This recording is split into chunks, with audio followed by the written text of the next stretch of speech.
Hello everyone, how are you doing today? I am back today because I wanted to talk to you guys about a game that has just stolen my heart recently, and that is called Fark the Electric Jester 2.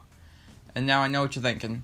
Oh, what's so special about this game? Well, you see, I haven't seen a lot of people talking about this game, which is odd because it was just now released a couple days ago. So I wanted to use my very limited YouTube clout to try and spread this around. So, let me ask you something.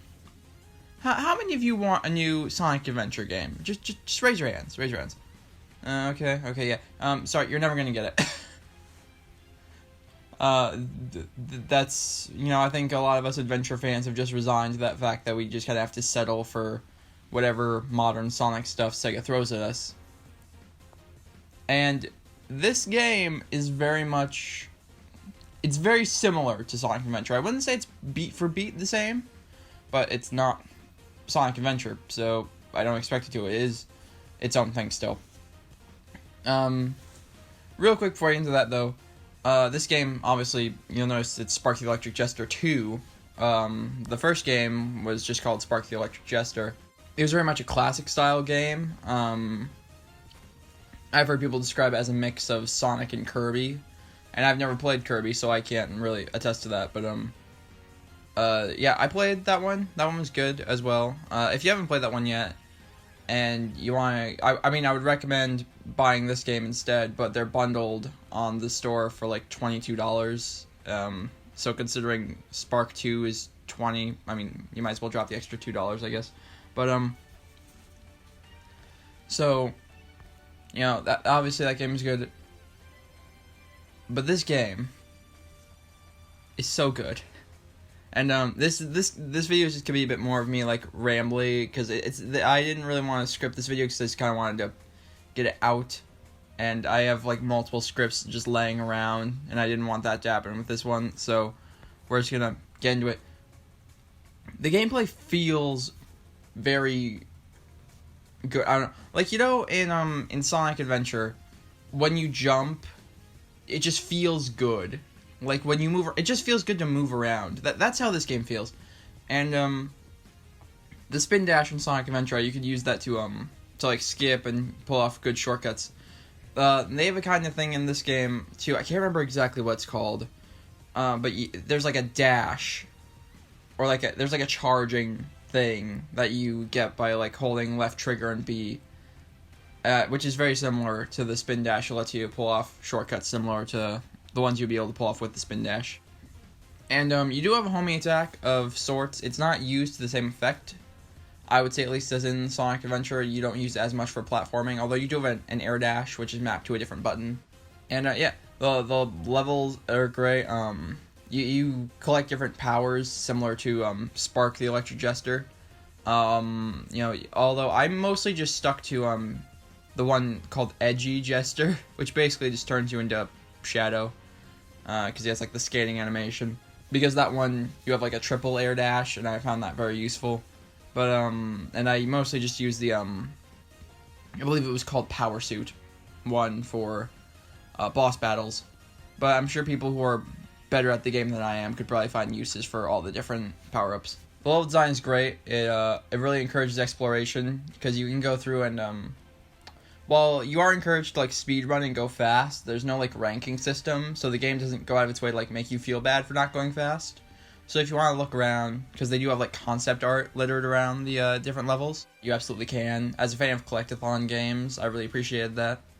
The levels are just great. Like, my favorite level in the game, and this is a bit towards the end, so if you don't want this spoiled, I guess skip to, like, 15 seconds ahead. But just imagine if Egg Fleet, Starlight Carnival, and a bit of Final Fortress all had a beautiful baby.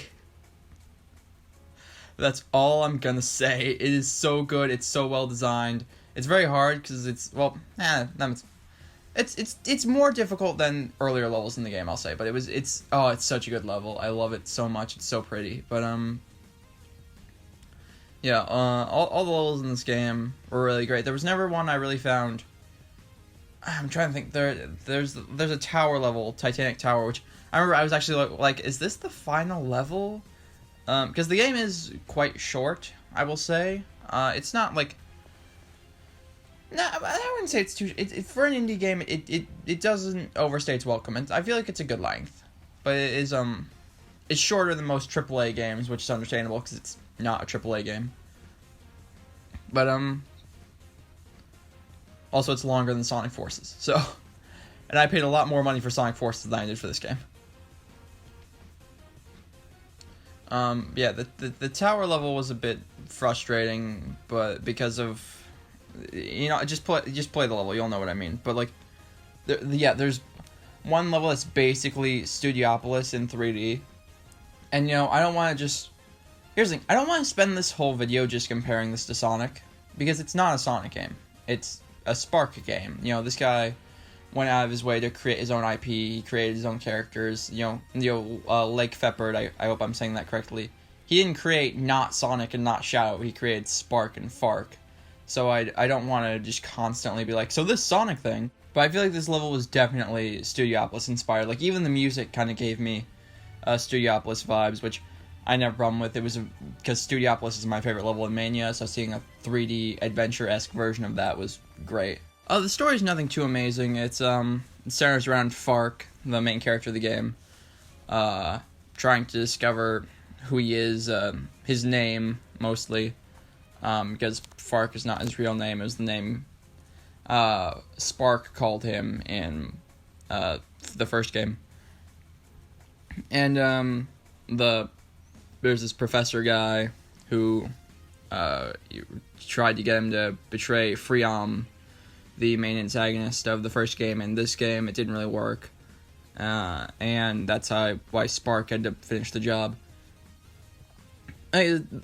While the story is fine enough, I will say, at least it tried to have a story. I feel like a lot of, like, a game like this could have been entirely forgiven for not having a story. So the fact that they at least did something was very much appreciated, because I hate it when like, that's why the newest era of Sonic games really while I like them, I don't get into them as much as I do the adventure games. Well, one, because the gameplay is better than the adventure games, and two, because even if the stories weren't always like Oscar worthy, they at least always tried. There was at least always some ambition behind them. It wasn't just cringy jokes about copyright infringement. The music is great in this game, I will say. If I had to have one criticism about the music, though, they reused the same boss battle theme a lot. They have, like, 2 boss battle themes. One of them is a song used in Spark, and the other one is a new one for this game, but that one was in the trailer anyway. Like, there's some boss music that's used for a couple of the levels, which is original. While I wasn't, like, too terribly impressed with the music was all very good. As I said earlier, a lot of people are looking at this as like, oh, it's the Sonic game we've been waiting for, but, like, the character design in this game is very good. I really like the way Fark looks. His mouth has, like, a Carnage look to it, like, he looks really cool. Same with EJ, his rival in this game. He looks cool. There were a couple things that looked weird. There's this one character named Astra, who she looked strange to me, but, like, yeah, no, the design of the characters the character we're supposed to care about, Fark, is very cool. Although, as I said, he has multiple different designs because of his multiple different power-ups, but the design we see in the cutscenes is very cool. And the power-ups all look cool too. But so yeah, that was just my thing about this game. Please, if you liked Sonic Adventure, and this is a PC exclusive, but it's not very demanding. I feel like any thing could run it. My computer ran it just fine on the lower settings, so I feel like a lot of computers could run it. So go out. It's not expensive. If you want, if you've been waiting for an adventure game, buy this, so he can make another one, so he can make Spark the Electric Jester 3, and hopefully it'll be like this one. And, even if you didn't like adventure, like, a lot of people's biggest complaint about SA2 is that it would have been better if it was just Sonic and Shadow. I disagree. I feel like the other gameplay styles add a good bit of variety, but whatever. But this game is pretty much just that. Which again, I feel like that's why it's short, is because they could, SA2 would be a short game if they had to just pad it with Sonic and Shadow, because that would get boring. I will say, I prefer it to be, and even it's not like short. Like, I feel like if you're playing it well, it's about the length of, like, a story in SA2. Like, one story in SA2, I think it's about the proper length of this game. So, yeah. But yeah, so if you at least like the Sonic part in the adventure games, then you'll like this. It's just a good game. Like, I don't even really need to put those qualifiers on it. Like, I was smiling ear to ear the whole time. It just felt good to play. It had a feeling. I don't even really know how to explain. Like, I don't know. This has just evolved into me gushing over it. But, like, just, you know, it's easily a contender for my game of the year. Now that I think about it, I haven't really played many new games this year, so I don't think that's really saying much. But that's besides the point. It's very good.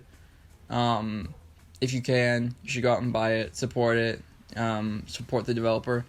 And heck, maybe maybe Sega will, like, mania it up, and they'll bring this guy on, and we'll get Sonic Adventure Mania. You never know. I don't know, but yeah, so that's about all the time I have for this video.